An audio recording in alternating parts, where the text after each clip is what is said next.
Senator Scarr. Thank you, Madam Acting Deputy President. Quite often I rise in this place and, Madam Acting Deputy President, the person sitting in your spot sometimes mistakenly refers to me as Senator Carr. And typically, in response to that, I say, well, I'm not insulted by that because I do have a high regard for Senator Carr, and I've learned a lot from Senator Carr serving with him on a number of committees established in this place. However, today I must say I'm completely at odds with his characterisation of my party. And I think the most disappointing thing about this resolution, and I note that it is not Senator Carr's resolution, it comes from Senator Lyons, is in Part 2 it refers to the spread of far-right extremism and destructive conspiracy theories, and I quote, both within their own party and in the broader community, end quote. And those are the words that really disappoint me, because I believe if we are to be successful in defeating extremism in this country, those of us who consider anti-Semitism, fascism, extremism of all types to be vile and unacceptable in our society, we need to come together. We need to come together. And we should seek, in our rhetoric in this place, to bring each other together rather than to throw stones at each other. And I am going to talk about anti-Semitism in this context. I am going to talk about anti-Semitism in this context. And I know Senator Carr is a passionate opponent of anti-Semitism in all of its forms in our community. But I just want to use that particular vile type of extremism as an example to demonstrate that extremism is not wholly the domain of the far right. It occurs in the left as well.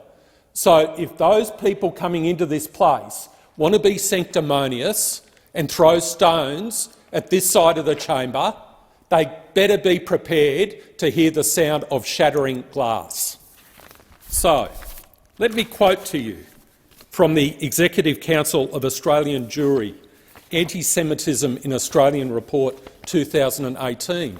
And I'm not going to specifically name the members of the left who are referred to in this report. I'm not going to refer to the members of the left. I don't want to make it personal, but I'm just going to quote the number of case studies. So the first one, a New South Wales Labor Upper House MP and opposition whip at the time of this report. He refused entry to a leader of the New South Wales Jewish community at the launch of the Labor Union Multicultural Action Committee on 13 August 2018. The Labor Union Multicultural Action Committee itself did not invite any representatives of the Jewish community to the launch, but representatives from other ethnic communities and organisations were invited. More than 10 other ethnic community organisations expressed outrage at the discrimination and exclusion of the Jewish leadership and community." End quote. That's example number one from the left, Senator Carr. I now refer to example number two, again from the left, and this was a Labor Member of Parliament between the years 2007 to 2016. Senator Carr may well be able to identify them, I suspect, as may Senator Scarr. And this person was the Labor candidate for the 2019 federal election in the WA seat of Curtin before they had to withdraw their candidacy. And let me quote to you the vile statement, the vile misinformation expressed by this person, a candidate for the Federal Labor Party. And I quote, "One case I remember vividly, a pregnant refugee woman ordered at a checkpoint in Gaza to drink a bottle of bleach. It burnt out all her throat and insides. Fortunately, her baby was saved. Another refugee was forced to put her baby through the X-ray machine." End quote. A vile lie and misrepresentation and misinformation from an endorsed Labor candidate who thankfully did not pursue her nomination and did not stand for election. And in response to this misinformation, this vile information from the left, A journalist by the name of James Campbell responded, "Considering the long history of slanders of the Jewish people, it's really quite an achievement to be an innovator.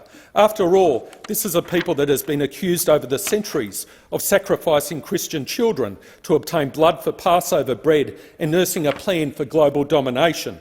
End quote. Let's go to example number 3. A Labor candidate in the Northern Territory at the last election, who put up on Facebook something entitled Rothschild Zionism. The Labor Senate candidate for the Northern Territory posted anti-Semitic conspiracy theories on Facebook. These came to light during the election campaign.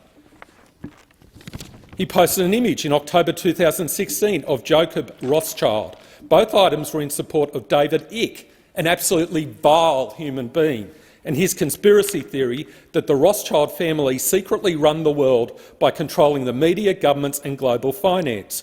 Icke is also known for his anti-Semitic conspiracy theory that the world is run by a secret society of Jewish shape-shifting lizards. This was a Labor candidate at the last federal election. A Labor candidate at the last federal election. And before Senator Faruqi contributes to this debate, let me say I've got examples of Green candidates and Green members of parliament who also appear in these reports. And of course, that Labor candidate, endorsed Labor candidate, was forced to resign as the Labor candidate in April 2019. A person who I greatly admire in relation to combating anti-Semitism is a lady by the name of Deborah Lipstadt. She was the person who took that vile Holocaust denier, David Irving, to court and won. She actually won when he brought a defamation case. And let me quote to you from her great book, which I recommend to all those people in this chamber. It's called Anti-Semitism Here and Now. And I quote from page 67. I'll close by referring to a comment I made at the outset of this exchange, when I expressed the hope that my answers would leave both those on the right and the left, discomforted. That discomfort should be caused by an acknowledgement on everyone's part, Madam Acting Deputy President, that extremism and anti-Semitism are found not only among people on the other side of the political spectrum. As long as we are blind to it in our midst, our fight against it will be futile." End quote. That is the great Deborah Lipstadt from her book Anti-Semitism Here and Now. And finally, I quote also from the 2020 report of the Executive Council of the Australian Jury, and they say, and I quote from page 101 of their report, "There is a distinct overlap between sections of the far right and far left when it comes to Jews and/or Israel. Nazi-style Jew-hating comments have frequently been posted on anti-Israel or pro-Palestinian social media pages of ostensibly left-wing organisations and elicit supportive posted comments." End quote. So it greatly concerns me, Madam Acting Deputy President, that in this place there are those who seek to make short-term political issues out of these matters. We must unite as a community, as a country, against vile extremism, whether or not it's from the left or the right. This should not be a political matter in this chamber. We should unite as a country and provide a united front and support to all groups in our society, whether or not they are our Indigenous Australians, people who are multi-generation Australians, or our newest migrants. Certainly my community in Queensland expects me to do that, and I request them to judge my performance in this regard on what I say in this place every single day I have the honour of serving here. As our Prime Minister Scott Morrison said at his National Press Club address on Monday, "I know Australia is the most successful multicultural country in the world." And one of the reasons for that is because of the Senator Scarrs who will get up and will speak passionately against anti-Semitism. One of the reasons for that is the Ron Boswells from my own state of Queensland, who for many years spoke out against far right. We need to be united against extremism in our country.